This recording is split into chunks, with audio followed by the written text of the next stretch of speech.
There you go. I know. I'm like ceramics exhibit that's on right now. Yeah. That's so cool. Yeah.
Hello, everybody. Hello? Yeah, can you hear me in the back? Is this actually on? I should probably flip it to where it says on. We still have some reverb going on here. So the sound system that we use at Room 13 is the exact same sound system that is used when private parties here do karaoke. Hence the cool reverb. Ooh. Is that better? I don't know, is that better? Yeah, it's enough. Do you want to hear echoes of fashion? Echoes of fashion. You guys are going to be okay listening to this for the next hour? Hour and a half, 3 hours? Well, hi, everybody. Welcome to this lecture today. Thank you all for coming. Just a little bit of housekeeping before we get started. If any of you have a cell phone, I expect everyone has a cell phone because it's kind of weird if you don't in this day and age. Please make sure that you have it on silent. Who here has been to a Chicago for Chicagoans event before? Woo! Okay, that's almost everyone. Has anyone not been to a Chicago for Chicagoans event? Woo! That's actually a decent amount of people. Thank you guys for coming. Welcome. First time, and you're all sitting like right up front, which is really wonderful. So Chicago for Chicagoans, we are a 501c3 nonprofit, and our goal is to provide pay-what-you-can historic Chicago neighborhood walking tours and talks to everyone. Yes. That's Patty, our founder and executive director, clapping in the back there. My name is Layla Royale. I am one of the board members for Chicago for Chicagoans. We are a pay-what-you-can company. We don't want to have to charge for tickets because we don't want to have any kind of financial barriers for people who are coming in to learn more about Chicago history. That means we run on your donations. So if you like this event tonight, please make sure that you donate. We take all of that money and put it back into programming for all of you to pay for new tour and new talk development, as well as paying all of our tour guides a competitive rate. You can donate with cash. You can donate online at chicagoforchicagoans.org/donate. Now, for the lecture series that we're doing in winter of 2024, the theme is Chicago City of Influence. So different ways that the city has provided some firsts that you might know about and a lot of other ways that you might not know about. Today's topic is that of fashion firsts. One other person's excited. I have made several compliments to people on the outfits that you guys have all decided to wear tonight, so thank you for dressing up. We do have just 2 more lectures left in the series for this year. We're at the end right now. Next week we have Miss B, who's going to talk about the history of integrated medicine. And in 2 weeks we're going to have one of our volunteers, Anthony Alfaro, talking about some retail firsts for Chicago. But tonight our speaker is one of our long-term volunteers. She's like one of the longest-term volunteers and one of the best volunteers. I think she's been to every lecture that we've ever given in Room 13. That might not be true, but I'm going to say it is because it's not really that much of an exaggeration. Stephanie Sims is our speaker for the night. She is a graduate of the Art Institute of Chicago, the School of the Art Institute. She teaches there currently. She works at a high-end Italian furniture company. And, not Italian, Spanish, sorry. Italian. I've made a faux pas already. Honestly, that's kind of on brand for me, so I'm not that surprised. And she's known for her impeccable outfits and her wonderful leather work. So without further ado, to talk about some fashion firsts in Chicago, we have Stephanie.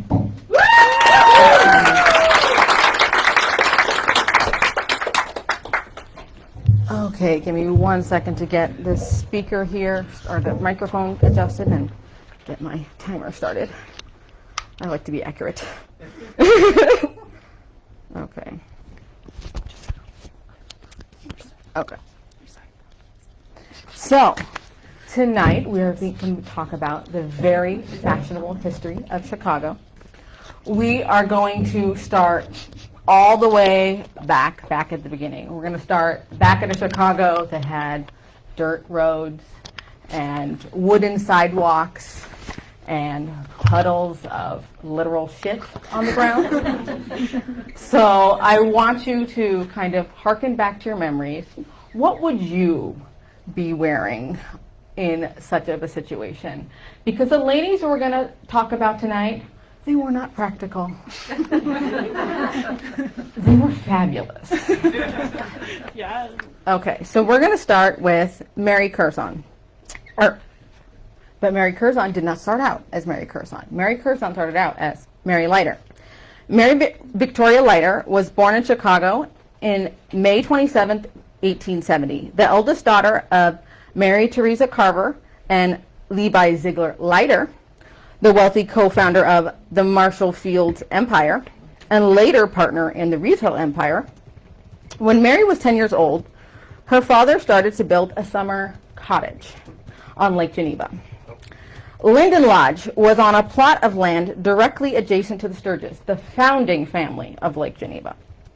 Linden Lodge was completed in 1880, and it had 37 main rooms, 19 fireplaces, a first-floor ballroom, multiple wine cellars, an astronomical observatory, and an authentic Dutch windmill, reaching 6 stories high.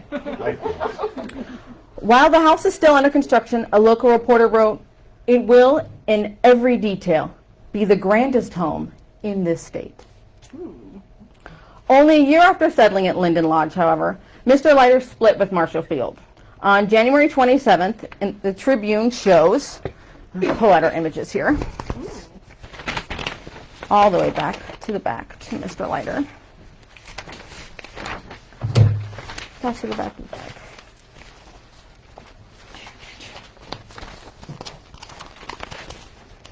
Right here.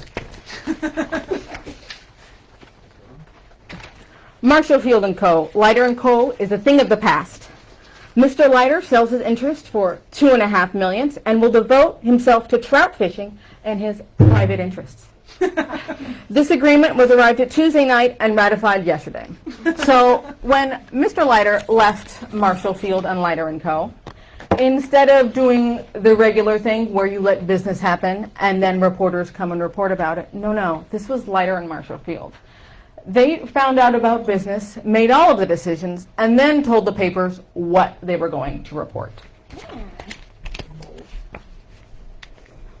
So, tensions had supposedly divided the men for years, and differing personalities finally entered the partnership. Leiter was forced to sell his shares of the business due to some maneuvering by Field, and the store simply became Marshall Field & Co. As it turns out, Leiter had a backup plan. For years, he'd invested personal money in stocks, mining, and real estate, all of which earned him a small fortune. He owned hundreds of acres of farmland in Lake Geneva and significant land in downtown Chicago. As Nigel Nicholson notes in his biography of Leiter's daughter, Mary Curzon, Leiter was able to devote his remaining 23 years to travel and the acquisition of art, while Field was chained to the store. After the split with Field, Mrs. Leiter insisted the family moved to Washington, D.C., where the elite society she felt she deserved and eligible husbands for her daughters awaited them. Mr. Leiter agreed to the move on one condition: they would keep Linden Lodge. The family continued to make the trek to Wisconsin most summers, although Mrs. Leiter preferred Newport. It is unclear precisely when Miss Mary Leiter stopped going to Lake Geneva, but she visited as late as 1893 at the age of 23. This will come into play later. In Washington, young Mary Leiter took the social scene by storm. She quickly became friends with Frances Cleveland, the wife of Grover Cleveland, President of the United States. Mary and Frances were the same age, inseparable, and both new to politics. Mary helped Frances plan White House luncheons and state dinners. Her mother, a shameless social climber, could not have been happier. So imagine, you move to D.C., and within like 2 months, you're BFFs with the First Lady. And then your BFFs, the First Lady, is like, let's plan some social events together. What could be better?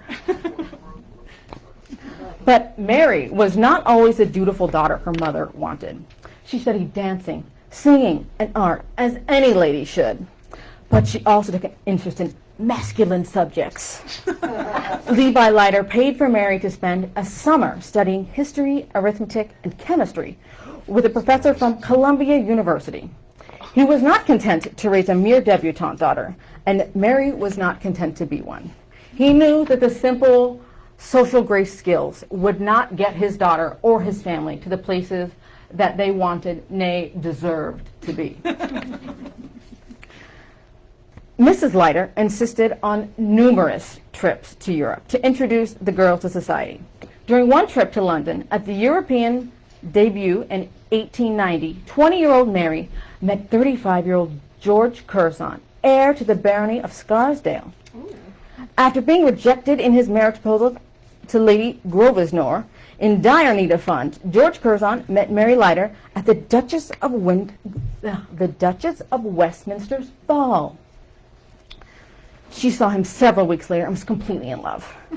George remained non-committal, although it is unclear why. He was 11 years married senior, and his family's estate was in severe debt. A young heiress like Mary was quite the catch. So, let's go to the society pages. It's the page that says society. We scroll down to the bottom. We can see George Curzon, son of Lord Scarsdale, will sail for New York on the steamer Majestic today. His marriage to Miss Mary Leiter, daughter of Elsie Leiter of Chicago, will take place in Washington on April 20th. The wedding day comes on Saturday, after the English fashion. The couple will probably sail for England again within the week to follow their marriage. So not even her marriage, but just him leaving England made the papers. Like, this is... if you've ever heard the term page 6 used to literally be the society page. So if you wanted to know about where the coolest parties were, aka who to pickpocket if you're poor like me, if you wanted to know where the big houses were, you know, the better stuff to steal off the clothesline, you would go to the society pages. It told you everything about the best of the best. And when I'm talking about the best of the best, I'm talking about the best of the best. We're talking about the Gilded Age, when most people are living below the poverty line, and people like Levi Leiter have homes with 37 grand rooms, not even bedrooms, grand rooms. Like, why? What is the purpose? Fashion. That's the purpose. Okay. George paid little attention to finances. He was a politician, scholar, and geographer. Mary found him absolutely fascinating. Curzon was not rich and had to supplement his private income with writing. He was, as you might say, an academic. Members of Parliament back then were unpaid. He was an academic overachiever whose life goal was to serve his country as an imperial statesman. He does that. We're going to cut the story short. 2 years after meeting George, Mary saw him again in Paris. They had an on-again, off-again courtship, but at last, the two became secretly engaged. However, the wedding would not occur for another 2 years after George returned from a geographical exploration of Afghanistan. So George Curzon, not being wealthy and, you know, having these MP aspirations, he basically made his money writing for magazines like National Geographic, all those sorts of things about the political goings-on of generally the larger British Empire. His main focus was on relationships in, I hate this, but in the pages they call it the Orient. But they're really talking about India, any country that borders India, and the rest of the Commonwealth. But George was really India and Russia were his big focuses. If you want to read some slightly racist academic papers, they're Googleable. Mary Leiter and George Curzon were married on April 27th, 1895, at St. John's Episcopal Church in Lafayette Square, Washington, D.C. Bishop Talbot assisted the Reverend Dr. McKay Smith, the pastor of the church. Okay. As stated in 1901, her education gave her that poise and finish that made her so charming to men and women of a mature and brilliant intellect. She was 5'7" or 6 feet tall, Like there's like weirdly a large like range of sources. She was basically tall and thin. Her appearance was described at her wedding. A face of unusual beauty, oval shape, with dark eyes, straight black brows, a sweet sensitive mouth, prettily shaped nose, and a low forehead with fine black hair brushed simply away from it, emphasizing its whiteness. Oh, Jesus Christ. Yeah. So, well, I'm bringing this up for a reason. They're really talking about fashion isn't just clothes. Fashion is what it means when we put clothes on our body. What does it mean when I wear diamonds, aka glass? What does it mean when I wear real diamonds? You know, this outfit, all of the diamonds, the satin, everything, is this really appropriate for McDonald's? Would I make a political statement if I went in this outfit to make McDonald's? The fact that what you wear says something about you in society, that is fashion. The objects that you put on your body, that is clothes, that is garment. Fashion is everything that happens around the clothes and the things that you put on your body. So that's really what fashion history is. We're not talking just about the clothes that everyone's going to wear. We're talking about why they're wearing it, what it means when they're wearing it, and what it says about those who comment on it. So talking about Mary Leiter's white-ass face, very intentional. This idea of like a pure complexion, of smooth skin, all of that is very much like elevating. It's like, oh, she's angelic, she's perfect. When we see these photos and paintings of the former times of these rich people, we often think, wow, they were so rich. Look at their beautiful skin and their faces. Yo, painting is the OG Photoshop. Ain't nobody have skin that good when they didn't have vitamins, okay? So just remember that when you look at these paintings, when you paid someone to paint a portrait of yourself, you weren't like, show them all the wrinkles. They need to know I'm 30. They were like, show me as beautiful as I am to be an altar upon my beauty. When you think about paintings, especially paintings that are life-size, you don't hang them at eye level. You hang them above. This whole act of looking up at someone is very intentional. You're literally putting them on a pedestal. That's what high heels are, yo. Okay, back to Mary. Her weddings, and here too. Sorry, I'm running out of toner. No, you're fine. Fashion takes up a lot of ink, y'all. Where is it? I know it's here. Ah. It's this one that says, Mary Leiter's Happy Life.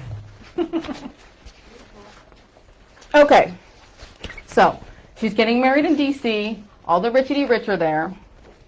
We can go through all their names, but honestly, I don't even recognize them. If I don't recognize them, you're not going to recognize them. It's the richie-rich of the time. Do note that the Lincolns, so like the Lincolns who were the ambassadors to England showed up at her wedding. Very important. George Curzon, English, you know, very important. Okay, so this section is titled, In a Mimic Forest. The decorations of the church were palms, arranged with telling effect. They lined the walls, a mimic forest of the tropics, beneath which Bishop Talbot of Wyoming, arch blah blah blah, awaited the coming of the bride and groom. As the bride, they were allowed to follow the groom with his best man, Lord Lamington. The ushers were Mr. Frank Curzon, brother of the groom, Joseph Leiter, brother of the bride, Mr. Springrice of the British Embassy, and Mr. Walter Van blah blah blah. So really, really important people of the American government and the British government were both at her wedding. That's important. Remember, she's BFFs with the First Lady. So the bride entered on the arm of her father, Mr. Leiter, preceded by her sisters, the Mrs. Daisy and Nanny Leiter. Her wedding gown was white satin.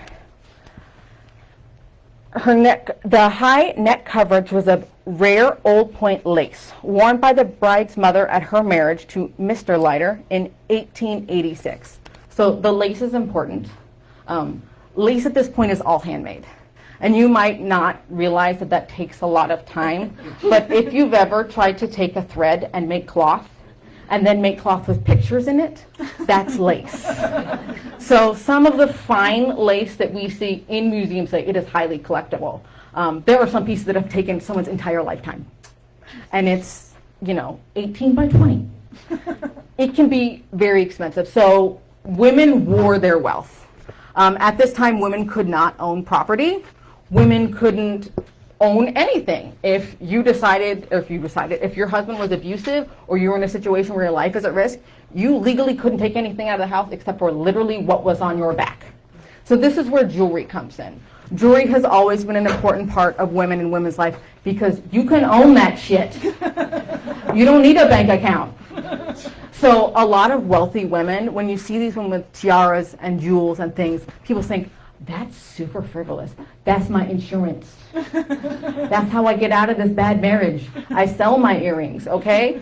That's all of these things are important. So when we see women at these events wearing very sumptuous gowns, lots of lace, lots of jewels, a lot of times like men, or especially in this time, the commentary of men, because men are writing the papers, will be like, she looks so weird with all this stuff on her. It was too much. But like, she rich. She wants you to know. She know I own a house. Okay.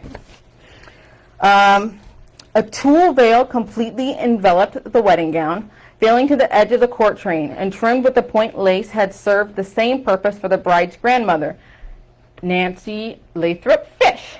She wore the Scarsdale diamonds passed along to meet the future Lord Scarsdale. This consisted of a coronet of magnificent stones, which were laid in the veil, and a necklace of diamonds that encircled her throat and fell down her corsage. Either side of her head, diamond stars, gifts of the bride's sisters, held back the veil. So she had like this, like a really big veil, lots of white. White is important. So before Queen Victoria, wedding dresses weren't a thing. You just wore the nicest dress you had, because who wears a dress once and never again? All of us now, apparently. When Queen Victoria married Prince Albert, she wore the sumptuous white gown. It was like a whole thing. She fell in love. Wearing a white gown became a symbol of purity, and it became a symbol of purity of her love for her husband and like what true love meant. So pretty much after Queen Victoria, white wedding gowns. Before Queen Victoria, wear what you want, girl. And she's also wearing, laces and passed down from her grandmother. This is not something that you throw away. So the reason I picked this period of fashion in Chicago's history is because we have records of it. You got to start somewhere. Fabric disintegrates. Lace stays. So a lot of times women would piece out their dresses. You've got this great lace collar, these great lace sleeves. You take the lace off and recycle it. So it shows that her grandmother and her mother knew that she was going to be successful, thought she was going to be successful. She was the oldest daughter. They're like, you can have that money. You can have that lace, baby. Okay. Their wedding marked the beginning of a new era in transatlantic marriage. More money, grander titles, greater publicity were the new steadfast rules. However, his debts, accrued through an extravagant lifestyle, were paid off by his in-laws. The Lighters handed over a dowry of $200,000 of 1895 money. 1895, that's worth $7,388,714.29 today. Holy shit. Anybody got a Mary I can marry? Okay. Mary became an American dollar princess, a nickname for wealthy American heiresses who married into the European aristocracy. Mary is also a key inspiration for Downton Abbey. All signs pointed towards love, however. Their letters, which multiplied over the years, suggest a deep affection between the two. So this is not an arranged marriage. Mary literally chased after Lord Curzon. From my research, my guess is that they had similar political leanings and similar ambition. Mary was not afraid to be ambitious. Her dad, gave her all these social skills, but also gave her this academic head, and she wanted to use it. So right after the wedding, she returned to London. Living in a new city across the Atlantic from her family, Mary found London an unwelcoming place. George worked up to 18 hours a day, attending Parliament, reading, corresponding, and rarely sleeping. Remember, he broke. Mary was alone most of the time. She wrote to her mother, "I never knew how much I loved you until I had to be separated from you." Aww. Mary rallied with the birth of her first child, Mary Irene Curzon, in 1896, along with another daughter, Cynthia Blanche Curzon, in 1898. George kept busy with the political campaign for Secretary of State at the Foreign Office. In 1898, the couple receives the announcement that Queen Victoria had appointed George as the Viceroy of India. Make no mistake, George had lobbied for this position, and it was well known in political circles in his knowledge of the political situation and value India had to the crown. But no one as young as he had ever been appointed to such a high position in the empire. However, like everybody in America was like, "Mary, you're marrying the future viceroy." And anytime everyone's like, "George, are you looking forward to being the viceroy?" He's like, "I haven't been appointed yet." This happened several years after his marriage, and if you read all the other crap I didn't read in this article, you will read that everyone's like, "When's he gonna be viceroy?" Everyone in Chicago was like, "Mary, are you excited to be the future viceroy?" And he's like, "We don't do this in Britain. We wait for the announcement before we celebrate." And that's kind of a little bit of a tension that kind of plays out through the rest of Mary's life. It's this idea of what she's going to be, who she's going to be, the action she's going to take, and then realizing, oh wait, the British monarchy is here. Because she's married to Lord Curzon, who then becomes a Viceroy of India. If you're not aware, the Viceroy of India is like the head of India within the Commonwealth, and not like he's like a governor. But at this time, because of the monarchy, they're like figureheads for royalty. So basically, they are treated like royalty in India, along with all the bullshit that comes with it. Like, you can't just do what you want. You have to go to all these state dinners. We have to like control who you're viewing. We want to really control your image. Anytime you're involved with monarchy, you become a lot of involved with image creation, because monarchies have an inherent desire to protect their image, to protect the longevity of the state, to protect the longevity of themselves. They don't care about you as an individual. They care about the long view. So if you're being a pain in the ass, they'll just retire you. And you can look at the British monarchy today, it still happens. Yeah. Prince Albert, anybody seen him? They're retired for a reason too, so.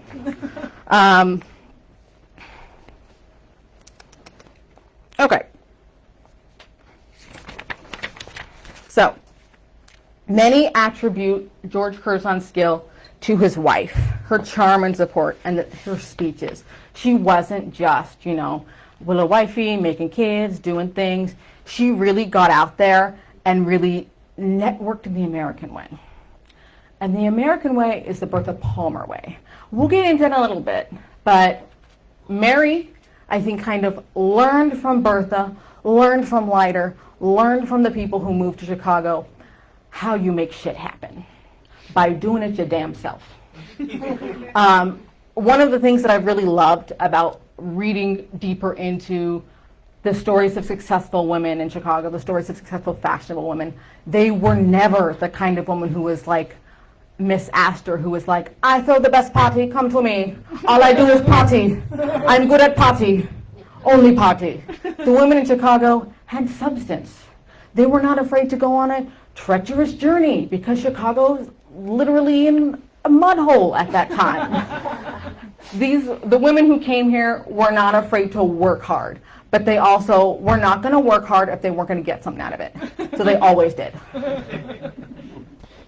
Okay, so overnight with the Viceroyalty, Mary became one of the most powerful and influential women in the British Empire. I would say the Western world, because every newspaper covered her wedding. So if we go back to the papers, la la la, this one of George and Mary at their wedding. This is like the bottom half of the Chicago Tribune. The top half was about the Spanish-American War. So the big headline of the day was the war, but you know what the big image was? George and Mary. We also have to think about that people aren't necessarily super literate. So having an image in a paper would often let people know, oh, you're buying the right one if you were trying to buy a paper for somebody about it. Yeah, it's just kind of funny to me that there's all this like really serious things that are going on that are going to like really impact the people of Chicago's life. Well, what do? They spend 50% of their front page real estate on a fucking wedding in another country. Okay, so Mary's going to India. She's become one of the most powerful and influential women in the world. She holds the record for the highest rank earned by an American of any of the dollar princesses. She still holds the rank for the highest position an American has garnered in the British Empire to this day. You might say that there are other Americans who have married into the family and become at a higher position. No. Because the Viceroyalty of India was a very, very good position. It's how you make money. Okay, so Lady Curzon took an enormous cache of jewels for her to India, befitting the position of a queen stand-in. She literally represented the Queen of England in India. She was the highest-ranking woman in the colonial state. In his book on the history of Cartier, Hans Nadelhofer describes the jewel collection taken by Mary Victoria to India as a state trousseau. Okay. She made the following disposition of her property in a will written on her voyage to India. 4 rows of white pearls. For pearls, you don't measure the length in length. Well, you can. But 4 rows is, as our lovely friend back there is wearing, it's when you wrap the pearls around your neck 4 times. So if you can stack it up 4 times, sometimes they also say 4 fingers or 5 fingers of pearls. It means that it's tall on your neck. Pearls were like the gem. Pearls were like the gem until like 1980. They're still very much like mwah.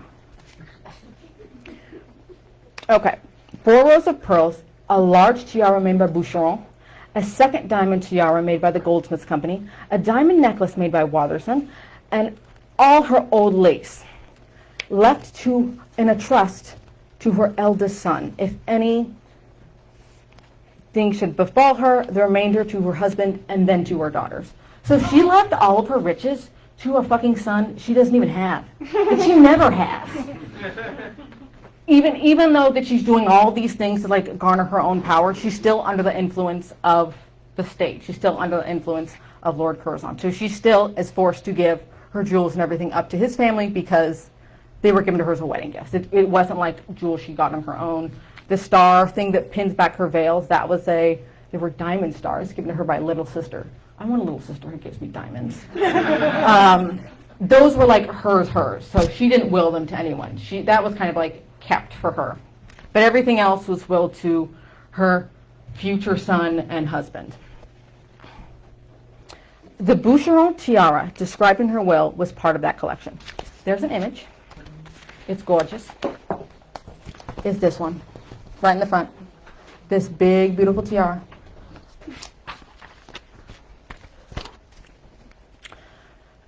It was made for her by Boucheron in 1898. It featured exaggerated diamond fleur-de-lis, a motif set in platinum. One of the most well-known associations of the fleur-de-lis is with royal nobility and heraldry.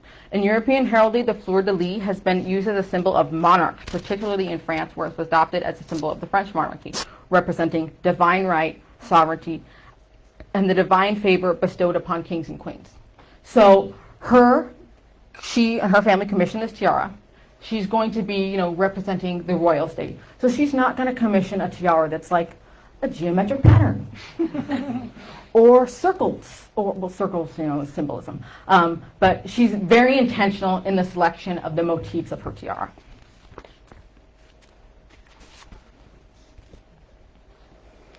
When Mary arrived late in 1898 in Calcutta, near the center of British rule in India, their escort included a squadron of cavalry, a company of infantry, and 120 bodyguards. They left alone. And they come to India and it's like, here, your people. Mary's life soon revolved around state dinners, public appearances, and very hot weather. The era of Lord Curzon, social narrative was strictly controlled, particularly because the British Raj was beginning to face unprecedented challenges. So the British Raj is like this British government in India. In 6 years of government, Curzon saw a dramatic rise in Indian nationalism amongst the educated class, a famine, a plague, a doomed partition, that was Curzon's brainchild, and the overall impression that the heyday of the British royalty in India was coming to a close. So the plan for Lord Curzon was simple. He wanted to revive British imperialism. What a noble goal, right? Woohoo!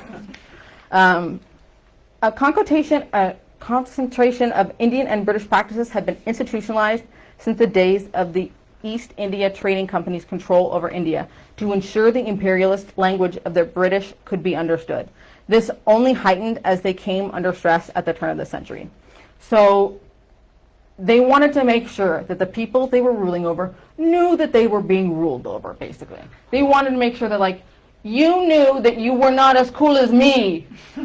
And they wanted it to be universal. So a lot of this, like, communication isn't direct. They weren't like having town criers going, hear ye, hear ye. It was very indirect. It was a lot of pageantry, a lot of controlling of what kind of things you can wear, what kind of things you can have in your home, what you're allowed to do, what your freedoms are. All of this became controlled by the British once they instituted the Raj. So India was needed to maintain the empire, but how are they going to keep it? For one thing, the British governed by creating codes of conduct that culturally distanced them from the Indians, but blended the British and Indian ideas of authority. One important project was the acceptance of the Mughal tradition that clothes are not objects of adornment or mere symbols of power, but they are literally authority. So if you've seen the Santa Claus, you know, you put on the suit, you become the big guy. Same in England. You put on, or same in India. You put on the royal outfit, you become the royal. It's not as much a system of, as they have in Britain, of inherited titles, but you can win that shit. You can steal it. And that's what the British did. They were like, oh, we can steal it? We're going to steal it all. Mary became newsworthy among the Indian people as a result of her boldness. She was the first white woman to visit the Khyber Pass, an extremely remote area where few Europeans dared to go. She likewise traveled to many provinces under George's control, including Burma, Bangalore, Mandalay, and Hyderabad. Mary took a great interest in Indian culture and fabrics. She was instrumental in making them fashionable across Indian cities and in Europe. Mary and her husband were active participants in colonial subjugation. Imperialists like Lord Curzon rewrote the narrative to suit their pursuit of resources and subjugation. And to do this, they denied Indian textile workers labor, ingenuity, technology, and ultimately civility, in works that deployed a racializing rhetoric to write the British textiles superiority into being. So basically what they did, the British, they were like, oh, I see you making this like really gorgeous embroidery over there, and you're like really good at it, and you have a lot of skills, but did you know you suck? And you're not allowed to use that bathroom, and you have to wear this outfit, and I'm not going to pay you anymore. Because my friends in Britain who do like the same thing but way worse, they're better than you. That's how the British government functioned, is this system of like, I mean, the way I'm saying it, like literally insulting you, it wasn't insults. It was in the way that you were treated. You know you're treated bad when you had a desk and now you have a cushion on the floor. You know you're treated bad when you got a lunch break and now you're not allowed to use the bathroom ever. Like, you can see things are changing.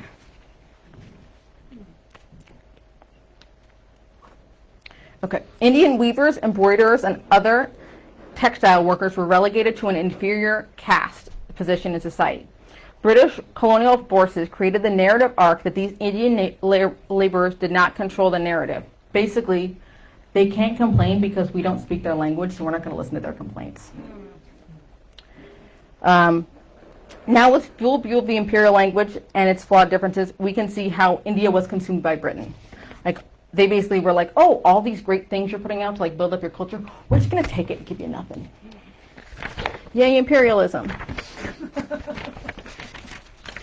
Okay, so continuing with these themes of imperialism and oppression, for a ball following the Delhi Durbar in 1902, which marked the coronation of Edward VII, the Viceroy paired the Boucheron tiara with her famous peacock dress made for her by Worth.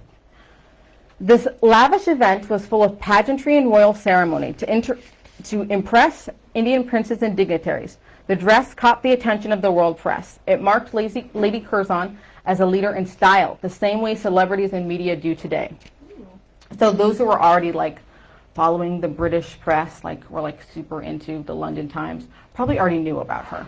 But this dress was like another level, like another level.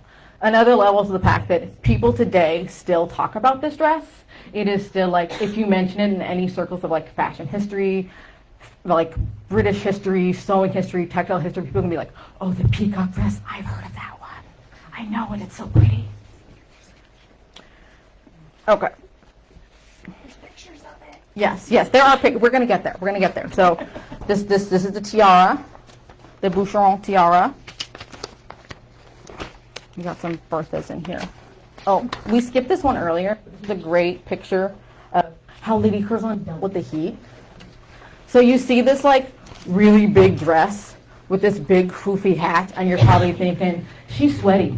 She's real sweaty, right? However, these dresses are designed to breathe. It may look like you're really like wrapped in and like can't breathe. A really important thing to think about back then is polyester didn't exist. Every fiber was a natural fiber, and natural fibers breathe. Wool breathes less, but she wasn't wearing wool. These like light cotton gowns, this like S shape with the curve and everything, it actually like encourages airflow. There's like so much airflow. I've worn a dress like this before. For me, there was like so much airflow going between my legs. I was like, I know no one can see, but I feel like they can. they can be cool, and what I mean can be is it's all about the undergarments. If you're gonna wear like, 4 corsets and 6 stays and like tie yourself up to the chins, you're not gonna be comfortable. But there are ways to be like comfortable wearing historical dress in these like hot and sweaty places. The hat and the parasol were like very important for the time and place as well. Just getting the sun off of you. Very important, get the sun off of you. Okay, but the peacock dress. More important dress. Okay, there are several photos.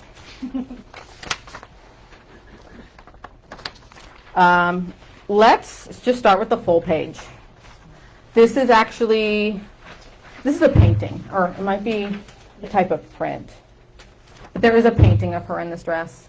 You can see all of the peacock feather, the Boucheron tiara, the family jewels she's wearing. All of this very, very important.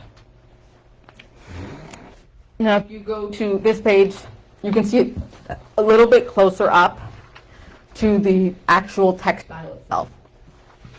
So this wasn't just a dress with like nice fabric that you put on. It was like, we good to go. This was a couture dress made by the world's first couturier.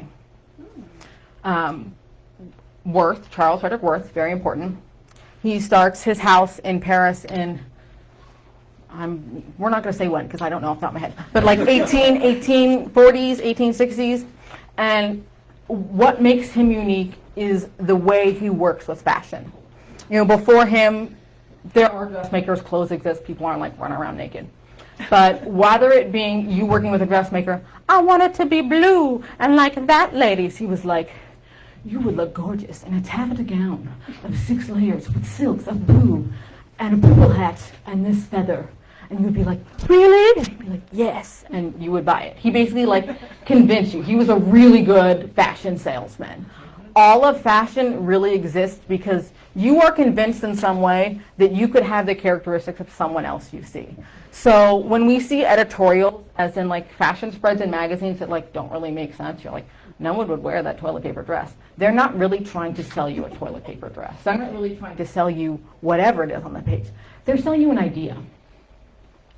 Fashion, since the start of Worth, has been a business that is circled around the creative. It's not circled around the businessman. It's not circled around another profit center. It is circled around the creative. The fashion company cannot exist. Oh, thank you. I guess I better hurry on here. The fashion cannot exist without the creator. That's what Charles Worth really invents. He also starts putting tags in his work, which is really cool because that helps us catalog it. Almost all of the images of dresses you see in here tonight are from our wonderful Chicago History Museum, which, if you did not know, has an amazing, amazing fashion actual garment catalog. The fact that you can go and touch this shit is so cool to me. Okay, so the ball, the dress, the fancy. Okay, the lavish event, the Delhi Durbar, which was basically, Kingy dies, new Kingy, Edward VII. Durbar is basically like a coronation, and they were really hoping maybe he'll show up. He doesn't show up. Of course he doesn't show up. They never do. But George and Mary are representations, physical representations of royalty. So instead of having her king, they get to be the king. She gets to be the head of the thing, which is why she commissions this really rad and wild dress. So the lavish event was full of pageantry and royal ceremony. To entertain and impress Indian princes and dignitaries, dress caught the attention of the world press. Mark Lady Curzon as a leader. The ball was the pinnacle of 2 weeks of events marking the succession, and was held in the Diwan Ikas at Red Fort, Delhi, in the historic residence of the Mughal emperor. So basically, they were like, "We're going to kick you out of your palace. We're going to throw a big ball here." They kicked people out of the palace way before this happened, but we're just like, we're going to use your palace to throw a big ball that would be offensive to your culture, but we don't care. Lady Curzon's dress deliberately referred to or replaced the peacock throne, which originally stood in the Diwani Khas. This dazzling jeweled throne, now lost, was made for Shah Jahan in the early 17th century, but was looted during the Persian invasion of Nader Shah in 1739. A replica was then made and then destroyed when the British came in. Quelle surprise. But what's very important here is that, like I said, you put on the suit, you become the big guy, you sit on the throne, you become the big guy. The throne was a peacock throne, and that is important because she's now wearing a peacock dress. I won't make the joke about you can put it in there, but you can do that yourself. So the replica was destroyed, and the peacock dress, this dress still exists. It has been at Kettleston Hall since 1997, when the dress was gifted to Her Majesty's government by Mary Curzon's daughter, Mary, in lieu of inheritance tax. That's how much this dress is worth. I have tried really hard to figure out how much she paid for it. What are we talking about dollar amounts here? But when you're the governor, basically, the head, ain't nobody giving you a receipt. It's just it was expensive and it was paid for. Moving on. But it is a very, very valuable dress. I don't want to speculate. It is basically solid gold. The extraordinary, so if you look at the embroidery here, I'll tell you exactly how it's made. The extraordinary gold and silver embroidered fabric, created by Zardozi craftsmen at the atelier of Krishan Chand in Delhi, according to a sketch, was published in the Illustrated London News in the days following the coronation ball, where the dress debuted. So if you want to see the people who actually made this dress and got no credit, where are they? I saw them. I know they're here. It's okay. I could have labeled it better. It's not you. I admit my faults.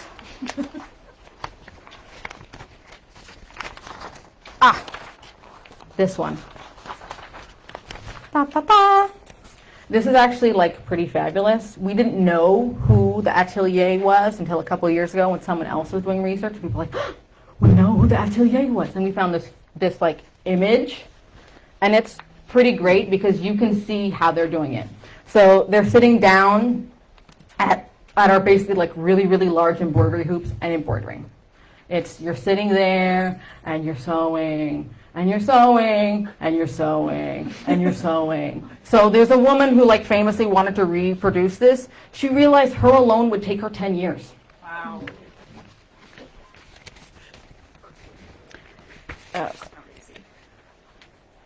The fabric was embroidered and is likely to have been sourced by Lady Mary herself before being shipped to Paris to be made into a dress by the House of Worth.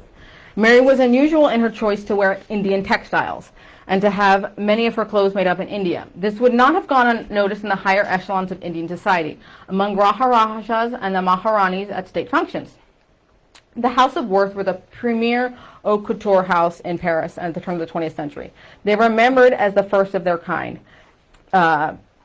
Charles Worth elevated dressmaking to an art form, a brilliant and pretentious figure, instructing his clients on what he thought they ought to wear, rather than waiting for instructions, often wearing a beret while doing it, and like gesturing wildly, which I really love. You will wear the dress, you will do it.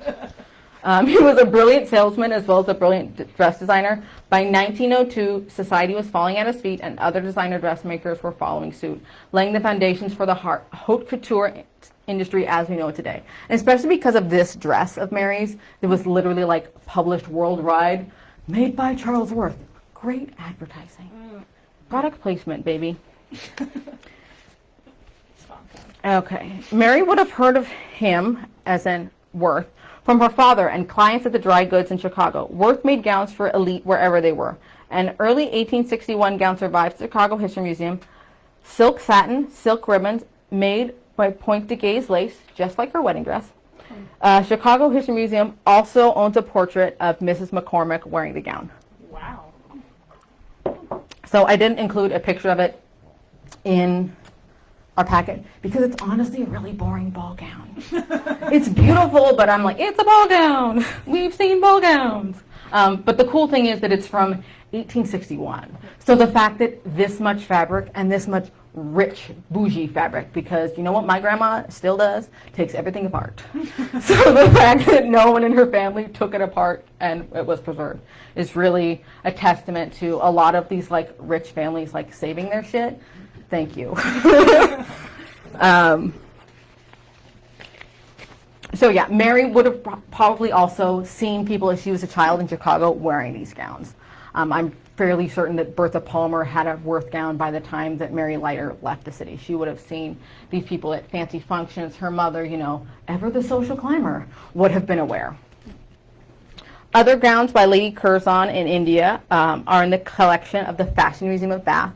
So the London Fashion Museum of Bath, fabulous fashion collection.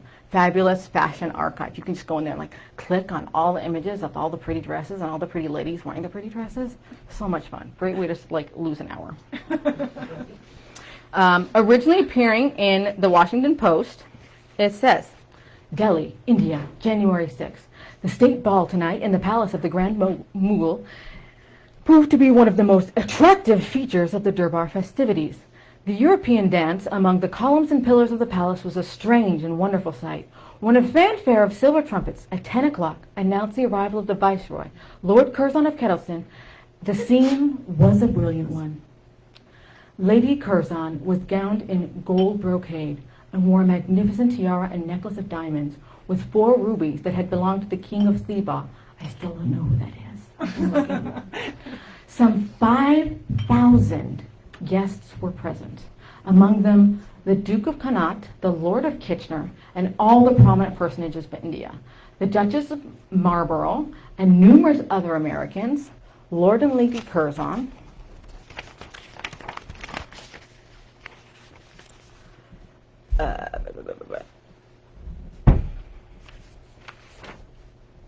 Lord and Lady Curzon and the Duke and Duchess of Connaught on the royal dais received scores of native princesses whose costumes were dazzling creations. So Mary's dress was like really, really like turn it up on the British standards. But the people who lived there were also known to like really turn it up, which is why her dress was like super over the top. If you're in like the land of the over the top people and you're supposed to be the tippity top, you better like bring it like nobody's tomorrow, okay? Like, talking, ain't nothing but too much jewels, like that is not true. I would love to see some of the outfits of the other native peoples. I haven't been able to find anything that's like printable. Like, they're tiny, they exist, but they're not super great. We have another image of like the procession of the Durbar. And it's so fabulous. Everyone's on an elephant. And the elephants are wearing jewels. You thought it was fancy when you wore diamonds. Wait until the elephant wears diamonds. So here we go. Anytime you see these two images, this is from a stereograph. So have you ever seen those old-timey things? You like look into like glasses where it looks kind of 3D. All of these are stereographs. And the reason they exist is they're a higher quality image. So if you see this image, you see the large elephant in the front, and there's like a parade of elephants in the back. It was 3 miles of elephants and fancy people. 3 miles. Like, I could walk my fast-ass legs for 45 minutes and still be seeing elephants. And they weren't just like, regular elephants. It was like super, super pageantry. Like, I mean, RuPaul wouldn't even know what hit him. He would have been like, oh my God, like, what is this? The amount of like sumptuary deliciousness that was at this Durbar is just like ridiculous. The Indian people already are, fabulous craftsmen. They have a wealth of material knowledge, a wealth of just like literal gems in India. So everybody just like beautiful. The other thing that is so fascinating about India at this time is they have access to a lot of fabric dyes that just like don't really exist very well in other places, which is why the Indian subcontinent was so beautifully pageantry and all this color. Most other countries didn't have access to steadfast dyes in these bright colors, which is also how India got their wealth, is exporting. Okay. She wearing her fancy dress. She doing all the things. Okay. She had the House of Worth design. Yeah. Okay. The Delhi Durbar was again held in 1911 because the king died. Oh. If you've ever heard of the Edwardian era, reference in fashion or otherwise, it is from the year 1900 to 1910 because that's when King Edward VII reigned. Once he died, Edwardian era over. Fashion change. No. Goodbye. Really, it's honestly like the easiest, like hardest. Everything else attached is like, well, kind of. No, Edward dies, you're gone. So when he dies, 1911, there's a new Durbar to proclaim King Edward, or King George V as Emperor of India. However, it was the 1903 Delhi Durbar presided over the Viceroy of India with George Curzon that set the standard for truly dazzling imperial extravagance, part of which was the increased number of attendees and decorated elephants. There was like another Durbar, but they were like, it's 20 elephants and there's no elephant diamonds. So, sorry you missed the first one. Lady Curzon contributed to the design of the exquisitely rich and beautiful gown of Queen Alexandria of the United Kingdom, the new queen. Made from gold fabric, woven and embroidered in the same way as her peacock gown from Chandri Chowk in Delhi, where she ordered all the materials for her own state gowns. The factory owner said that she had the rarest taste of any woman he knew, and that she was the best dressed woman in the world, an opinion shared by others. I mean, to have this told to you by an artisan, if you're in fashion, if you know craft, if you know these kinds of things, when someone who knows how it's made tells you look damn good, that's the top compliment. Okay, so Lady Curzon was an invaluable commercial agent for the manufacturers of higher class of fabrics and objects and arts in India. She wore Indian fabrics, and as a result, many of them became fashionable in Calcutta and other Indian cities, as well as in London and Paris, the capitals of Europe. She placed orders for her friends and strangers. She assisted the silk weavers, embroiderers, and other artists to adapt their designs, patterns, and fabric to the requirements of modern fashions. So she may have been like this imperial lady, but I have to respect the fact that she saw that these people had like a really valuable skill, and I'm sure she's like totally using this to like navigate her position even more. But the fact that she's like bringing it to other people, that's really important. These fine embroideries are something that India is still known for today. They still come out with some of the like best couture techniques and like silky little touches. It's still an amazing craft. So she kept several of the best artists in India busy with orders and soon saw the results of her efforts, reviving skilled arts that had almost been forgotten. Lady Curzon was tutored in Urdu by the Mohyal patriarch Prakashi Ram Das Jiber. When royal duties afforded some free time, she worked diligently on a range of social causes. She pressured George to create a forest preserve for the endangered rhinoceros. She went to see it, couldn't see one. She was like, George, we have to do something. I didn't see a rhinoceros. We know they're endangered now. Like other people have been telling her, she was like, I don't think so. She's like, I didn't see one, so it must be. At the prompting of Queen Victoria, Mary also supported female doctors. According to religious tradition, most Indian women would not allow themselves to be touched by a male doctor. Mary established Victoria scholarships for young women in medical school, raising more than 50,000 British pounds for the cause. To this day, there is a Lady Curzon Hospital in Bangalore named in her honor. Damn. So, returning home. By the end of George's 5-year term as Viceroy, Mary was pregnant with their third child and ready to come home. The plan was to return to England, and from there, Mary would go to America. Without consulting Mary, however, George extended his viceroyalty for another 2 years. Can you imagine without talking to your husband's like, yeah, I just thought we'd just stay here for 2 more years. And you're pregnant. You're pregnant. Aren't you fine with that? Like, this is not cool for you? The year began with a joyful birth of her daughter, Alexandra, but ended in her father's passing. Mary could not attend the funeral and was devastated. She once wrote to her father from India, "My life here is lived with you ever before me as an example of conscientiousness, integrity, firmness, and reserve." And business sense. All this business shit she's doing, I damn know Levi Leiter was like, yes, you go, Mary. Okay.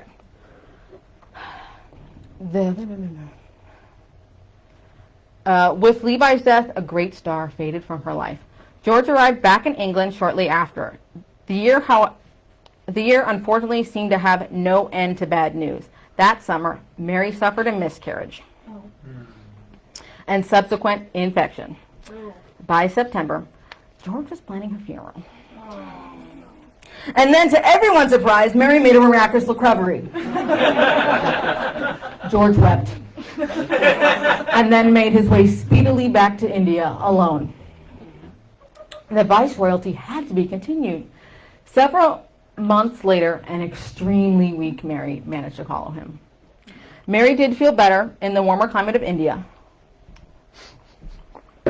George, however, did not fare so well. His second term as viceroy was plagued with political intrigue and backstabbing from members of his own cabinet. Within less than a year, George was forced to resign his post. Mary rejoiced at the change of pace. She planned a 3-month stay for the family in the south of France. It might have been the drafty English country's house. It might have been a medical complication from the infection. It might have been the stress of traveling.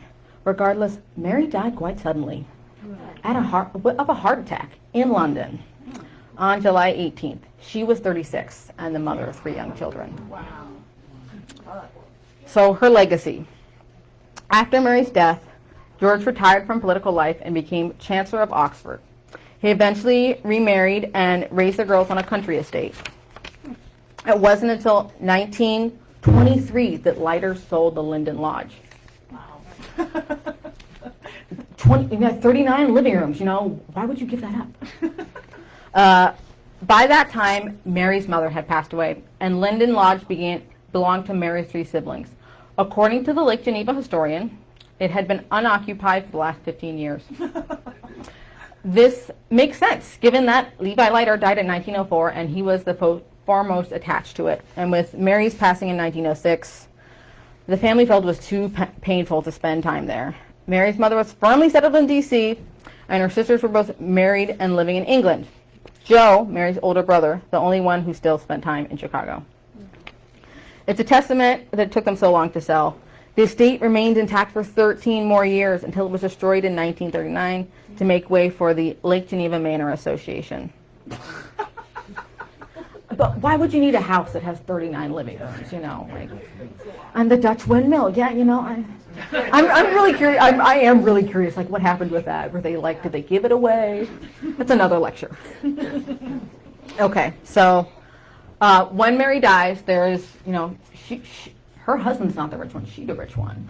So there is a little bit continuation of her family's influence as they nominate people to take care of her trust and take care of her fund and take care of her children and make sure that they're okay. Lord Curzon remarries. She's kind of flashy and fancy, and she's like a romance novelist. It's actually like kind of funny. It's like a dramatic romance novelist. Mary's this like weird imperialist. I'm sure there's a novel in there. But we're going to move on and maybe move a little bit back and forward inside.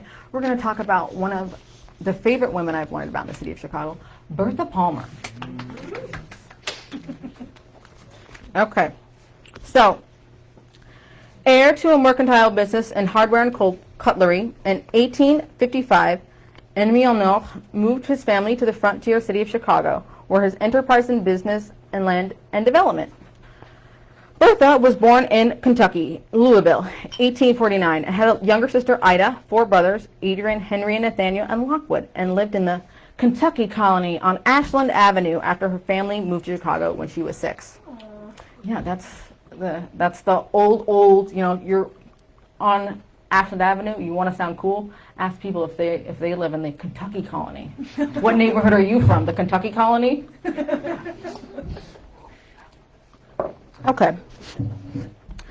Bertha met her future husband 7 years later, at 13, shopping in his store with her mother. He says it was love at first sight, but Bertha was 13.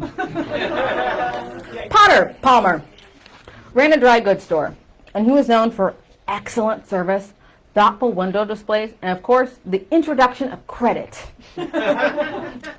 His buy now, paying later scheme bolstered his profits and spread his goods far and wide. It was only at the Palmers that you could get the latest Parisian fashions. And this invention of credit was key to selling these Parisian fashions. So Palmer had traveled all over Europe, learning from the various maisons and fashion houses, and he noticed that they had what we would call like a credit system. What a lot of these houses did, you ran up your bill all month, you did whatever, and then you paid at the end of the month, you paid at the end of the quarter, you paid it in a systematic timing. But you just kind of spent without looking at receipts until then. And that worked really well for these luxury houses. If you have more money than God, you don't need a receipt. Okay. He learned on his buying trips abroad the way of the atelier and how to use relationships to create trust and encourage the purchase of his goods. Sure, buy it now. You can pay me in 2 months. We can be best friends until you pay me. Or not, you know. Works really well. But Potter was not content with just a dry goods business. He took the profits from the store and invested them with Bertha's father in real estate. This was the time when Chicago still had plank roads and sidewalks. A good time to start investing in real estate. Bertha, meanwhile, attended St. Xavier's Academy in Chicago, and following the end of the Civil War, traveled to Washington, D.C. to attend the Convent of the Visitation in Georgetown. I'm pretty sure this is like the Women's College of Georgetown, but it's a convent, but she's like doing academic work. Everyone's like, yeah, she went to the Georgetown convent. Okay. Bertha and her family were not Catholic, but they wanted her to have an understanding of religion. And she learned religious music, reading, and lady skills, sewing and arranging. Lady skills. Lady skills, Patty, you know, sewing and arranging. You need to know how to put 2 things together just so. The Chicago Bertha knew was one much more suburban. Most homes had large yards, the rich had lawns, and in the summer there were wildflowers everywhere. It was not the metropolis it is today. So I want you to think about like the large expanse of like the literal city. Imagine if you're like, you're at the river, you're looking around, and you see wildflowers. This is Bertha Palmer's reality as a child. You know, husband-to-be, I hate that. Potter Palmer is like selling all of these like Richie things. She's a little kid, maybe playing in the mud. He's selling Richie things. There's some Richie ladies starting to buy Richie things. But it's still not a boomtown. It's still not a diamond. It's just kind of like some people in a puddle.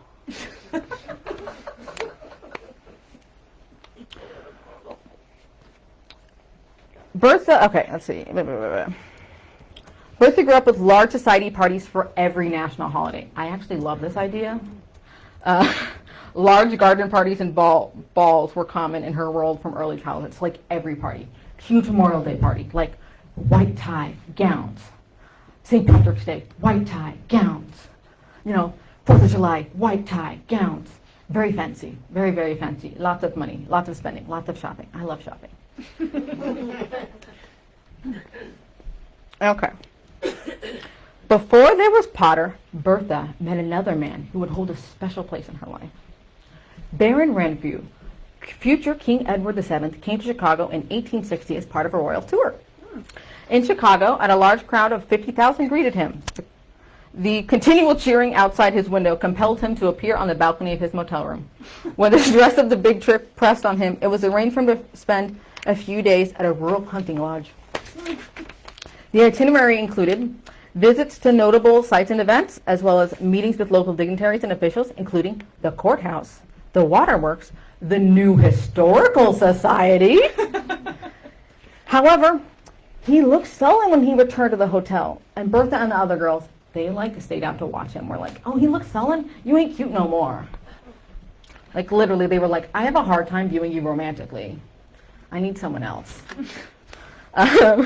One significant event during their visit was the opening of the Illinois Central Railroad, which connected Chicago to New Orleans. The princes attended the inauguration ceremony, symbolizing the importance of the railroad. When the Civil War broke out, things changed for Bertha. There was a lot more signs of patriotism, more flags, a recruitment center at the courthouse square, and increased scrutiny of Southern families like hers. So she kind of went from this happy childhood, she's like wearing fancy dresses, going to all these parties, looking at a sad king, to the Civil War. So, a little bit of a downer. Because she was from a Southern family, her family was from Louisville, I think that even she as a child has she's more conscious of the things going around at her in her letters and in the things about it. She talks about how she thinks about the different people that she sees, how she feels when she sees the recruitment center, the kinds of people she sees there and what she thinks about them. Are they dirty? Are they clean? Do they look like good playmates? Do they look sullen? It was also around this time that her father declares Michigan Avenue will be the new center of the city and begins buying up real estate there. At this time, the center of the city was around Lake Street. That's where all the markets were. Michigan Ave was like a hog run. Literally, they would run hogs up the beach to the slaughterhouses. So the idea of I'm going to do an investment next to this smelly hog run. People are good for you.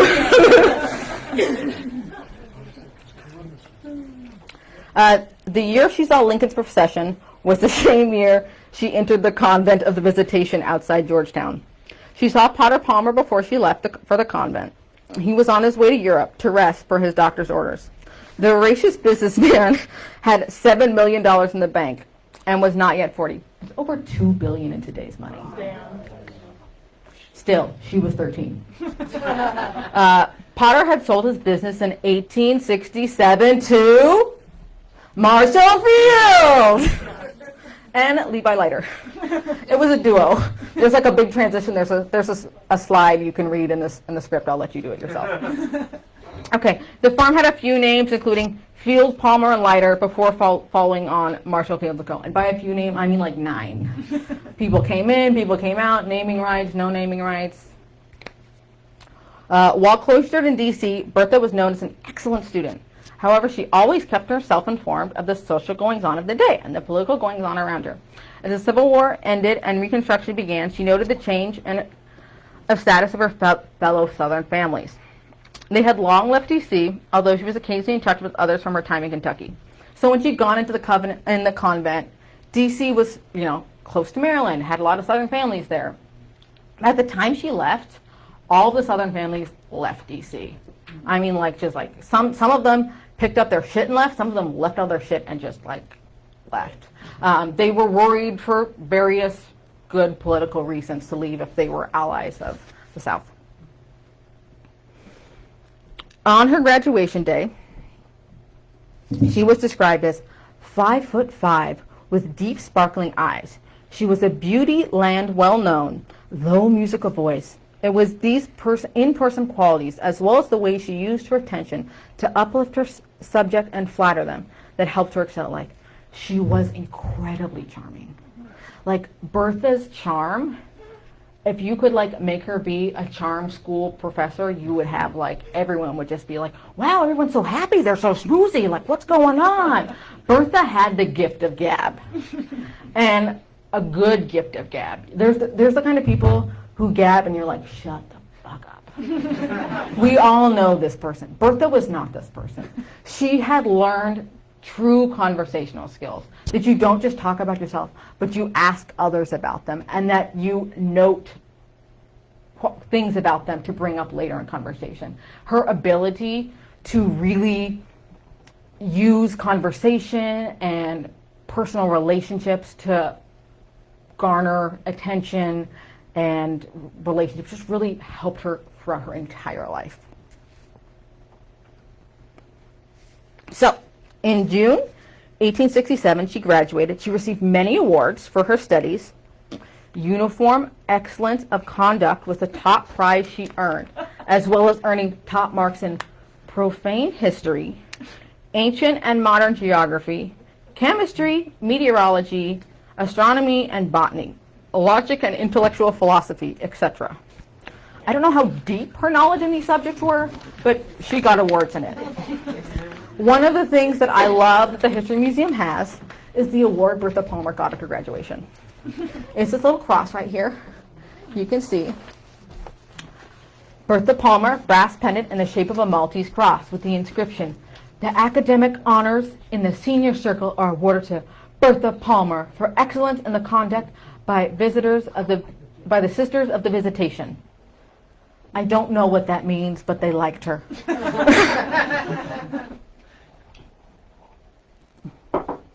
Okay.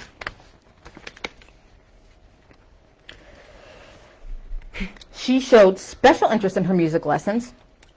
Not the waltz, that's a 2-bit progressive for her. But she did take top honors in piano, harp, and vocal music. She was part of the musical trio who played harp for the event's Grand March, which is the parading of graduates and esteemed guests. So the Grand March is like, it's kind of a dance move. You like parade around. It's like a really early, Soul Train. Like a really early, really white Soul Train. Because they would, you're all at the edge of the room and you would like parade around. Who's here? Who's there? Who's going to put on my dance card? Who's got the best outfit? Who's wearing a wig? All of these things. So, 4 years later, at her little sister's debut, the waltz would be allowed. Just for note, it was her mother who banned the waltz. She was like, it's too progressive. When she was 21, with a Catholic education, the only pedigree required in a boomtown Chicago, wealth, she became engaged to Potter Palmer, then 44. She was 21. Yeah. Bertha Palmer's wedding to Potter Palmer took place on July 20th, 1870. They were married at her family's home with Reverend J.S. Sweeney. The ceremony was attended by 40 close friends, followed by an elaborate reception and dinner for 500 guests. Holy shit. After a honeymoon tour of Europe, the newlyweds returned to Chicago. Well, there's limited documentation specifically detailing the design of Bertha Palmer's wedding dress. We can make educated guesses based on the fashion trends of the era and the social status of the couple. So during the late 19th century, wedding dresses typically followed the prevailing styles of the time. Given Bertha Palmer's affluent background, she would have been a reflection of the fashionable trends. I'm speculating here. ChatGPT did help with this section. Bertha's wedding dress would have likely been a sumptuous creation made of luxurious fabrics such as silk, satin, or silk taffeta. at the time, you know, when you have silk taffeta, ladies, if you've ever touched silk taffeta, the crunchiness, that was hot. You want the crunchy good. So all these dresses with the big crunchy, we're like, oh, look at you in your crunchy dress. Okay. The silhouette would have been typical of the mid-19th century bridal fashion, featuring a fitted bodice, a full skirt, and a modest neckline. Modest being like collarbone. I'm a little risque for them. Sleeves may have been long or three-quarter length, keeping in with the modesty at the time. So if she was Catholic, getting married in a Catholic church, she would have had to cover a little bit more, but she was like kind of religious. Like, her parents were like, you can go to Catholic school. They're like, we're not going to do the church thing. The dress would have been accentuated with details such as trimming, ruffles, bows, or floral motifs. A lot of these dresses don't survive because they were taken apart. Recycle, reduce, reuse, recycle, baby. All of these fabrics, very, very expensive. Silk, taffeta, all of this, import. So recycling was key. Okay. Given the era's preference for white or shades of ivory, it probably would have been white after our friend Lady Victoria. So to complement her wedding ensemble, she may have worn a veil, maybe a tiara. We have images of Bertha wearing tiaras. We don't have any images of her wedding, which honestly is a little bit surprising considering the status of literally like everyone around her, but also cameras really weren't that big back then. They hadn't figured out how to put photographs in a paper before. There's a famous picture of Mary Leiter in the peacock dress that was printed. It's a drawing of a photograph because you couldn't put a photograph in a paper yet. So overall, Bertha's wedding dress would have been exquisite, befitting her status and marking the beginning of her union with Potter Palmer in grand style. During their honeymoon, the Palmers indulged in the finest hotels in England and the continent, meeting other wealthy Americans, attending theaters, touring museums and gardens, visiting historical monuments, castles, and other notable sites. Well, Potter Palmer married the dazzling Bertha in 1870. His wedding present to the bride was a brand new hotel known as the Palmer at the corner of State and Monroe. Potter was in the process of transforming State Street from a ragged former Indian trail into the city's foremost commercial thoroughfare, teaming up with Bertha's dad. Ooh, ooh.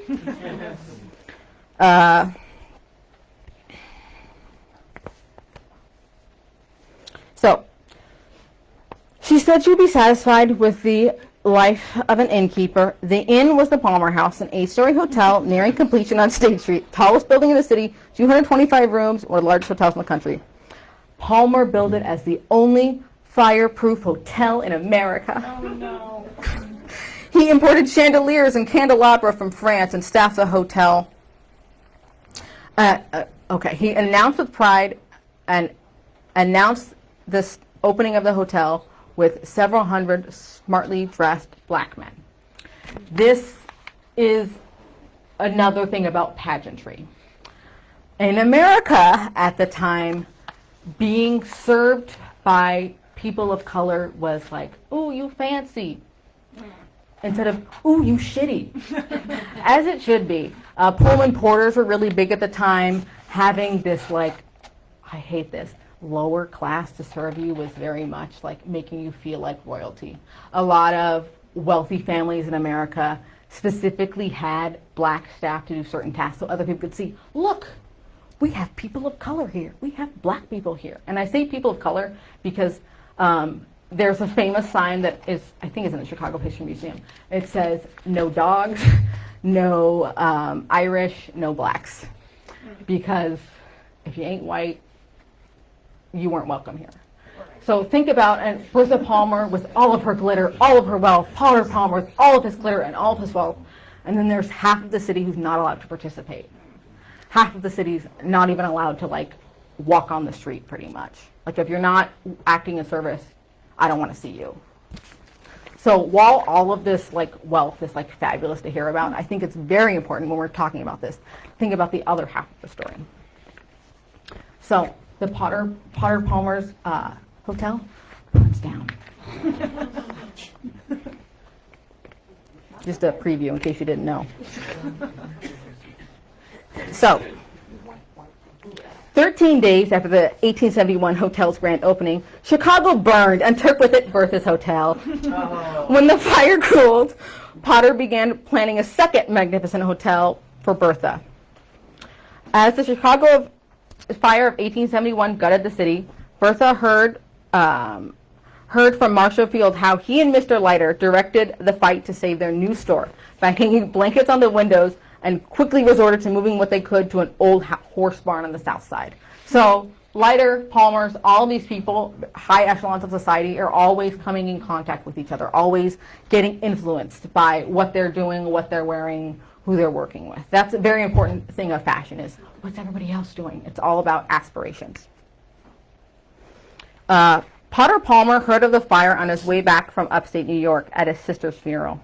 He immediately telegrammed Bertha to tell her to do what she was already doing. Be kind to the victims and take in as many people as she possibly could. Aww. Bertha used this as a networking opportunity. They don't explicitly say this in any of the papers, but when you read between the lines of Potter Palmer being like, make sure you help people out. Make sure you're seen helping people out. Make sure that you do all of these things. It's very much Potter Palmer wants to make sure that people of Chicago see him and his wife and his household as people of means, but not people who look down on you, people who will help you. Important part of his image. She took on her now homeless parents and many others. Potter came home to 50 or so refugees living in his home. Mary and one of the well-off families of Chicago did the same. Again, image. The city and Potter began to rebuild. Field and Leiter took a $3.5 million loss, bought the warehouses they moved in, and then opened a bazaar in 2 weeks. Damn. When the Palmer house was rebuilt, Potter Palmer, nay Bertha Palmer, borrowed $1.7 million from Connecticut Mutual Life Insurance thanks to his excellent credit.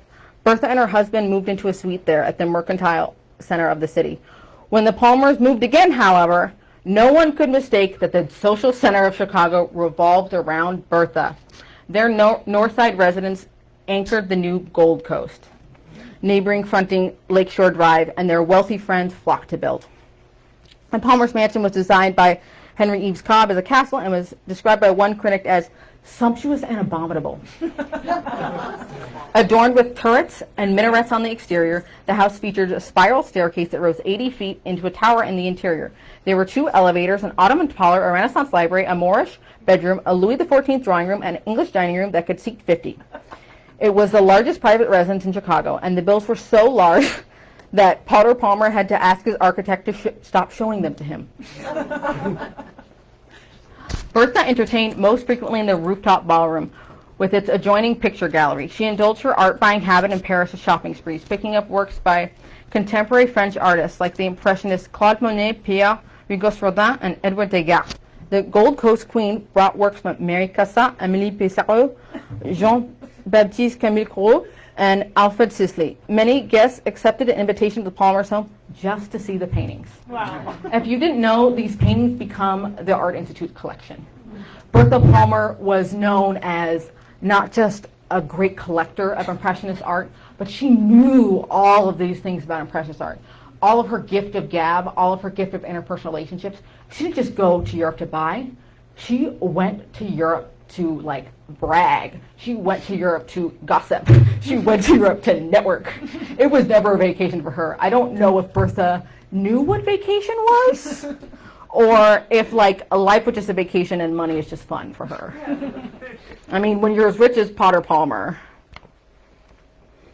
Although a frequent and spectacular hostess, Bertha also treasured her privacy. There were no doorknobs on the outside of the house. There was always a footman to answer the door. Bertha was not merely a housewife and expense account. She belonged to the Chicago Women's Club, a progressive organization that lobbied for the fair treatment of women and children in hospitals, prisons, poorhouses, and in the neighborhoods that received too little attention from city government. Bertha used her parlor to organize female factory workers and coordinate a strike. Wow. So early in her marriage, Palmer displayed a commitment to the arts. She became a founding member in the Chicago Society of Decorative Art. later known as the Antiquarian Society, which helped impoverished women gain skills as artisans. The group sponsored education, teacher trainings, and eventually the development of the decorative arts collection at the Art Institute of Chicago. The group still exists today, bringing the foremost scholars into the city. You can go to a lecture at the Antiquarian Society. It's a thing. It still exists. You feel like Bertha. Palmer got her major break as a cultural steward in 1890. This was not her major break. When her peers elected her president of the Board of Lady Managers for the forthcoming World Columbian Exposition of 1893. The group was charged with creating a pavilion to celebrate the accomplishments of women around the world.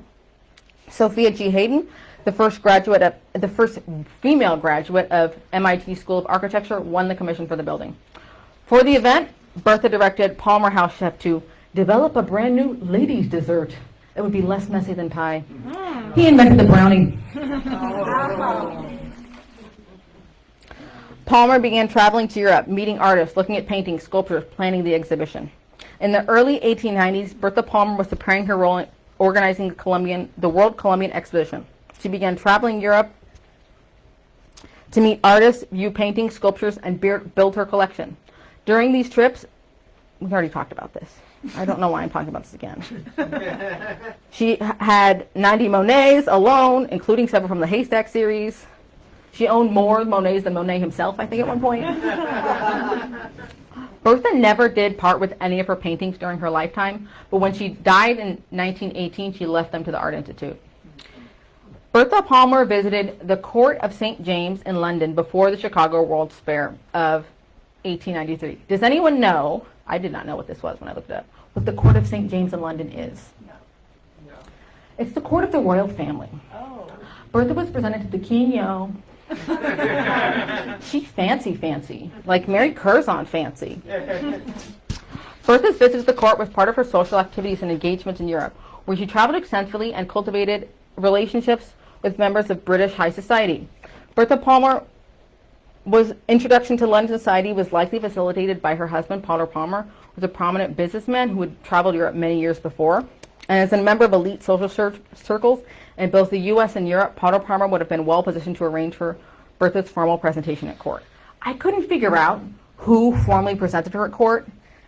Just like, the British whole Indian Raj, the British society in Britain is also very much resident. You can't just show up to a party with the king and be like, "Yo, Kingy, meet me." It's very much like in Bridgerton, where there's an announcement, you walk in the room, the king looks at you, nice, and next. So it's not something that happens every day. There's literally like a date set out like 9 months in advance. You have to have a special dress, it has to meet special requirements. You can't just pull out any old rag.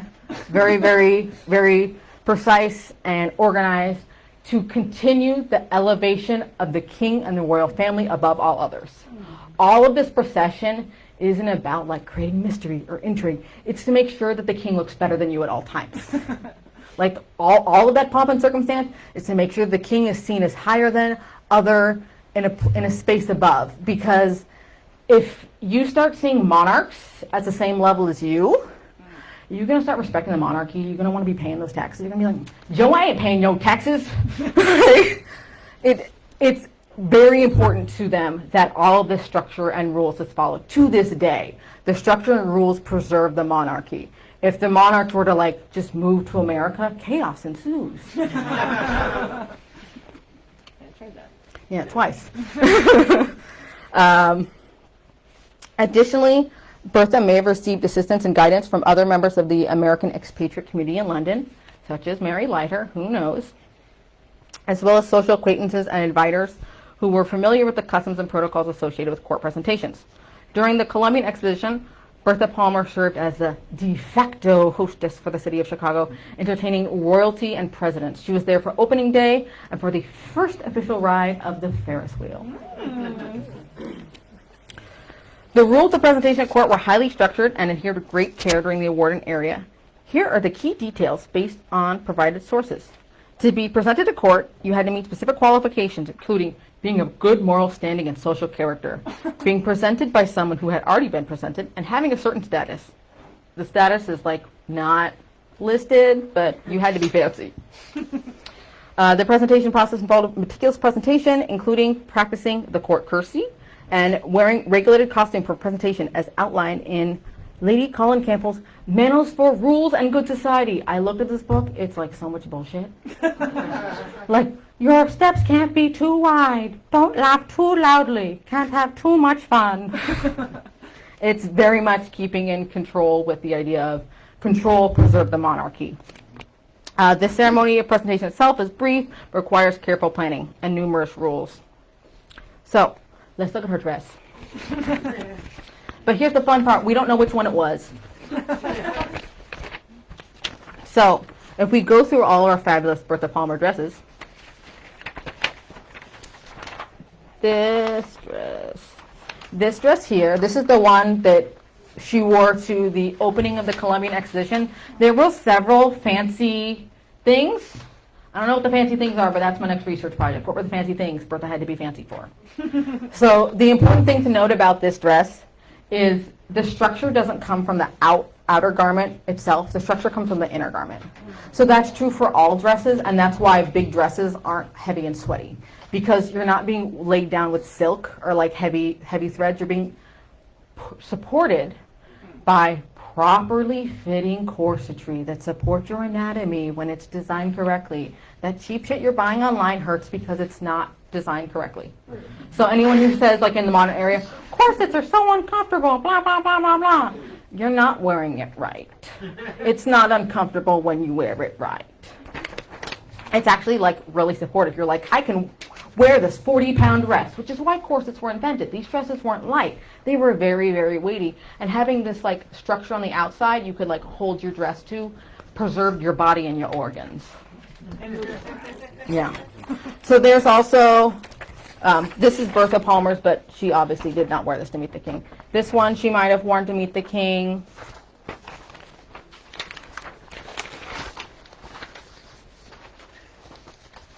Another view of her exhibition gown, another dress she might have worn to meet the king.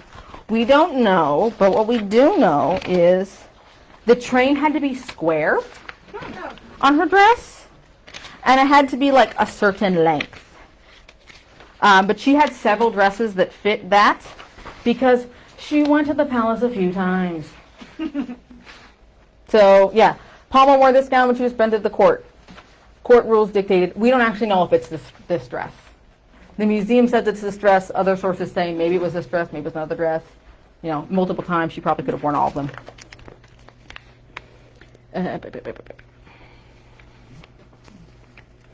The rules surrounding court presentation were strict regarding who could be presented. Wives and daughters of peers, members of parliament, and of officers in the armed services, and wives of the gentry and barristers, but not solicitors, among others, were eligible for presentation. So if you had like a job, you're not going to see the king.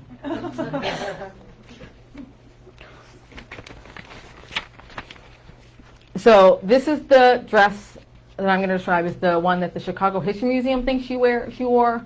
There are conflicting accounts. She wore this dress. She wore this dress. The descriptions are like, it was a silk dress that was embroidered and it was shiny. She had many of those. She was rich as shit. What the Chicago History Museum says, off-white silk, satin low, square neckline, fitted bodice, satin and net cap sleeves. Cap sleeve is important. Front decorated with embroidered floral flowers, rhinestones, glass beads. Additional embroidery extends from the hem of the skirt. Net ruffle and weights at the bottom. If you want to be fancy, you weight your clothes. Chanel puts a chain in the bottom of their jacket so you don't like blow in the wind too much. Fancy gowns, fancy ladies at this time also put weighted chains. You didn't want to see those ankles too much. Don't want to tempt the men.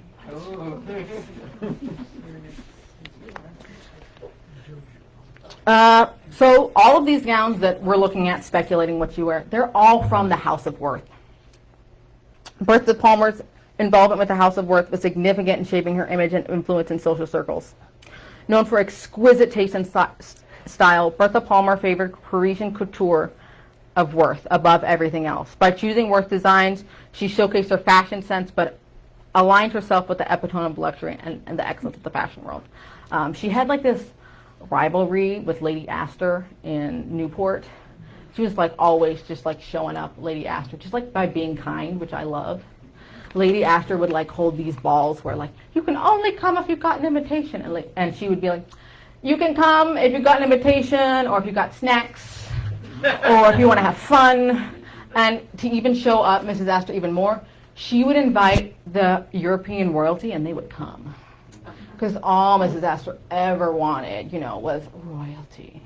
And Bertha was like, you need my friends? Because Bertha was super, super good at like gab, negotiating. She and Potter would go on all of these trips frequently to Europe. I kept trying to figure out when exactly she was presented to the British royalty, but she was there so frequently, like every 2 or 3 years. She went like 3 times to Europe before the Columbian World Exhibition, just to gather paintings, meet with people. And these weren't short trips we're talking about. Like, you couldn't hop on a plane and be there in 18 hours. This is like a long boat ride that you're taking. So, like, the idea of going to Europe that frequently, she must have really loved it. But she also must have really loved Chicago because she kept coming back. And she kept bringing Britain and Europe and all these good European goods here. The thing that makes Bertha Palmer really important to the city of Chicago, more than just all of her grand balls and her personality, it's what she brought back to us. It's her sense of style. I mean, the Palmer Castle was a little bit much for me, but I love this idea of having all of these themed rooms. You may see that I'm a clothes horse, as in I am someone who enjoys an outfit. If I had all these themed rooms, it'd be like, yo, I'm going to wear this geisha room. You know what I'm going to wear at this, all of her themed rooms. It's an opportunity to see something different. These themed rooms would have served a purpose to the people who would have come to see her too. They might have not had the opportunity to go to Europe and see all of these special things. So it just brings more and more to it. A good way to think about this is when I was looking at all of her Bertha Palmer's fancy houses, I kept thinking about the little rooms in the Art Institute. Each one of those is like a little room in her house. So she had all of these like very deep themes. It wasn't like, we put some flags in there and said it was Switzerland. She like really like went into it. And that commitment to a theme really showed the people of Chicago presentation. I mean, if you want to talk about one perspective, we're a shithole in a swamp. You want to talk about another perspective, we're a gem on a freshwater lake. A gem of the whole country. It's all about perspective. Bertha knew perspective. Bertha knew spin. Bertha was so good at spin. When Potter Palmer died, Bertha's life wasn't over. She was, she was sad. She loved Potter, even though he declared his love for her when she was 13. Yes, I will keep saying this. It's creepy as fuck. But she keeps going. She keeps collecting. She keeps buying. She keeps working with people. She ends up basically founding Sarasota, Florida. She starts the tradition of summering in Florida. She brings all these architects down there. She creates I forget how many millions of acres, like a 2,000 acre ranch or something, that her ranch, when she dies, becomes a town. If I died, my apartment would just be an empty apartment, I also don't have the riches and wealth that she did, but I really appreciate all of these things that she did and what she brought back to Chicago. The Chicago History Museum is so full of Bertha Palmer's things and Bertha Palmer's knowledge and all of the things that she brought back to Chicago. I mean, I'm not going to finish her whole life because she does more than the time allows, but girl was fancy. Girl knew fashion, and she took risks with her art collection, collecting impressionists, collecting female painters. I mean, the fact that we had Pissarro in the Art Institute at that time was fabulous. I mean, if you don't know art, you're like, it's not painting. But there weren't that many female painters, and she was a successful female painter. So she really used all the skills in her bucket, all these things to bring people together. Her lack of religious concreteness was helpful for her. In the future, she said that it helped her understand others better. It helped her relate to other people better. It helped her understand why people do what they do, because she had all this training in other religions. She went to Catholic school. She went to Protestant church. She did all of these things and saw there's many ways to be, and none of them are wrong. I mean, she was very, wealthy, definitely huge place of privilege. I do want to talk about one more thing Bertha wore before we leave because it's pretty fancy and I really enjoy it. I love jewels, yo. So Bertha was fancy. Bertha had a lot of things. Bertha wore this really beautiful diamond dog collar, number 12. That's the style of collar. I'm not like pulling this out of thin air. If you were to look up this in the Google, it would be like, yes, diamond dog collar. It's when it's stacked, when it's real thick, yo. It's a dog collar. 1,200 diamonds. Jesus. 1,200.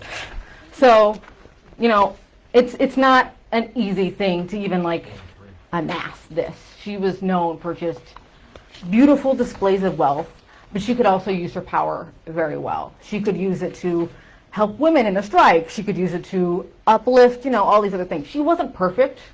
Lord knows she was like, Susan B. Anthony, you're too progressive for me. But yeah, yeah. But she had her qualities, and she really brought Chicago back to the world in a way that let the poor people who couldn't afford to go to the world to see, wow, maybe there is something out there worth exploring. Maybe there is something out there worth seeing. So I hope when you go into your closets this next week, you think about what all the different outfits you wear mean. Everything in your closet has a history. Everything in your closet has a story. There's a reason your pockets are the way it is. There's a reason there's brads on your jeans. You just got to do a good Google. So I'm going to wrap it up here.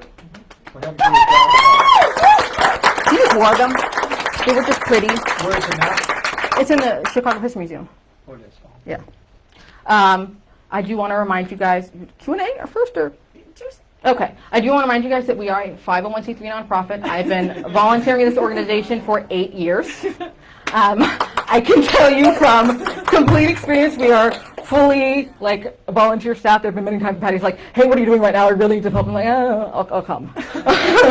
So really think of all the goodness that you get out of our organization. Think about all the ways that hopefully we've enriched your life when you walk out the door today. And am I missing anything else? No. Okay. We accept many forms of payment, also questions. I like money and questions. Who's the like socialites now in Chicago that you think represent these? Oh, who are the socialites now that I Yeah. think represent? Who's the Bertha Palmer today in Chicago? Oh, I'm going to disappoint you because I don't follow that shit. I'm personally way more invested in not the socialites, but what are we doing to bring up the people who the socialites never helped? What are we doing to help public schools? What are we doing to help the homeless? Like, those are the people I'm far more invested in. The Richie Riches, I know that I can pay $1,200 and like go to a dinner tomorrow. No idea who's going to be there. I don't really like. Women on the women's boards. Women on the women's boards, but what are they doing? Right. Spending their family's money. Yes, yes. At the Film Museum. Yeah, I mean, Their institute, they're the people who are. the board, yes, board's money, but like action. Personally, right now, I'm far more interested in action. I understand, like, money makes action happen. They are, like, wealthy women doing things in Chicago. But with money comes molasses, as in things move real fucking slow. I'd rather curveball, protest. Any other questions? The other way I would reframe this gentleman's question is like, who are the patrons of art in Chicago right now? Oh, who are the patrons of art in Chicago right now? Ooh, like the people buying the paintings? Yeah, I mean, it's like when you're an artist in Chicago, like who are you like trying to sell to? I am an artist in Chicago right now, and I'm trying to sell to like anyone who wants to buy my work. But it doesn't like, I get what you're saying. Like, who are the like big buyers? Companies. Wealth has been, over the last 100 years in America, wealth has been disseminated from large wealthy families that holding in corporation cores so they can avoid the tax base. So companies have large art collections now, really large art collections. There's huge amounts of wealth in private galleries, in private museums of wealth that's amassed there. So a lot of wealth is amassed through art. A wealth fees, but a lot of it is held in private hands, and not in Bertha Palmer private hands where like, let me show everyone and donate it, but like, we're going to keep this as like, so we don't have to pay capital gains. Diamonds too, they buy. Yeah. Other questions? Other questions? Field Museum has one. All right. It's $30 million. Any questions online? Okay.